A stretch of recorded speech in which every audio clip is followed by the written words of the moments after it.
ఇంత గ్లాసుతో రక్తం పట్టుకొచ్చి, అమ్మా లే ఈ రక్తం త్రాగు అంటుంటే, నేనే రక్తం బెల్లబెల్లగా కక్కుతున్నా, నాకు రక్తం ఇస్తున్నారేంటి అంటే, ఇది నీ రక్తం కాదమ్మా, నీ కొరకు చిందించబడిన యేసయ్య రక్తం, ఇది త్రాగు అనగానే గడగడ త్రాగింది ఆ తల్లి. త్రాగిన తర్వాత అలాగా ఆ కళ, ఆ దర్శనం వచ్చిందా, ప్రశాంతంగా నిద్రపోయింది ఆ తల్లి. అంతకుముందు ఎలా ఉండేదంటే దగ్గుతూ బిల్లబిల్లగా ఉమ్ముకుంటే రక్తం బిల్లబిల్లగా పడిపోతూ ఉంది.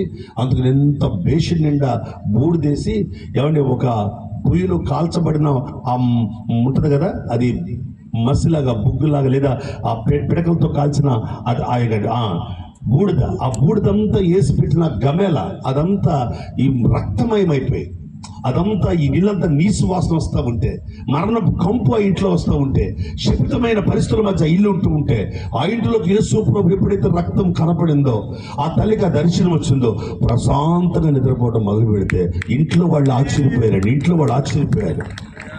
ఏంటి నిద్రపోతుందా, చచ్చిపోయిందా అని నాస్కరంధ్రాల దగ్గర ఇలా చెయ్యి కాస్త చిన్న గ్లాసుతో పాలిస్తే పాలు త్రాగి, నాకు ఇది ఆకలి తీరట్లేదు, కాస్త ఇడ్లీ అని పెడతారా అంటే ఇడ్లీ తీసుకొచ్చి హాఫ్ ఇడ్లీ పెట్టారు. హాఫ్ ఇడ్లీ తినేసిన ఆకలి ఇంకేస్తుందంటే ఇంకొక హాఫ్ ఇడ్లీ పెట్టేసారి తినేసి అలా పండుకుంది ఆ తల్లి. ప్రశాంతంగా నిద్రపోయింది. అలాగా 2 రోజులు, 3 రోజులు, 4 రోజులు కాస్త లేచి తన పనులు తను చేసుకోవడం మొదలు పెట్టింది ఆ తల్లి. తన ఇంట్లో అన్ని పనులు చేసుకోవడం మొదలు పెట్టింది. ఇలాగే ఆ బిడ్డ కాస్త శక్తి వచ్చింది. తన వంట తను చేసుకోవడం మొదలుపెట్టింది. నెలలు జరుగుతున్నాయి.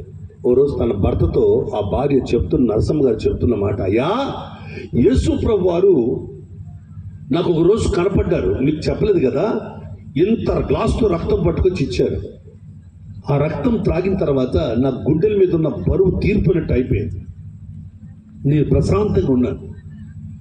ఆ రోజు నుండి నేను తిన్నా నాకు నిముడుతుంది, దగ్గు వస్తుంది. దగ్గుతూ ఉంటే బిల్లగా రక్తం పడేదా, కానీ ఉమ్మితే రక్తం పట్టడం ఆగిపోయింది. కళ్ళు మాత్రమే పడుతుంది.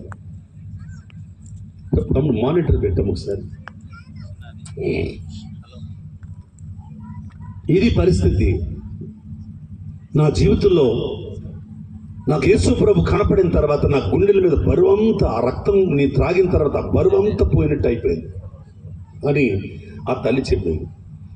ఆ మాట విన్న నరసింహమూర్తి గారు ఏమన్నారు తెలుసా, నీకు ఇప్పుడు యేసు ప్రభు కనపడ్డారు, నీకు వినపడ్డారు, కానీ నా చేతికి బ్రాస్లెట్లు ఉండి, నీ ఒంటి నిండా బంగారం ఉండి, నా చేతిలో బంగారం ఉండి, డబ్బు ఉండి, మన చేతిలో కిరాణా షాపులో ఏమో 2 కుర్రోళ్ళు పనోళ్ళు, పాడి దగ్గర 2 పనివాళ్ళు, చేలు 2 పని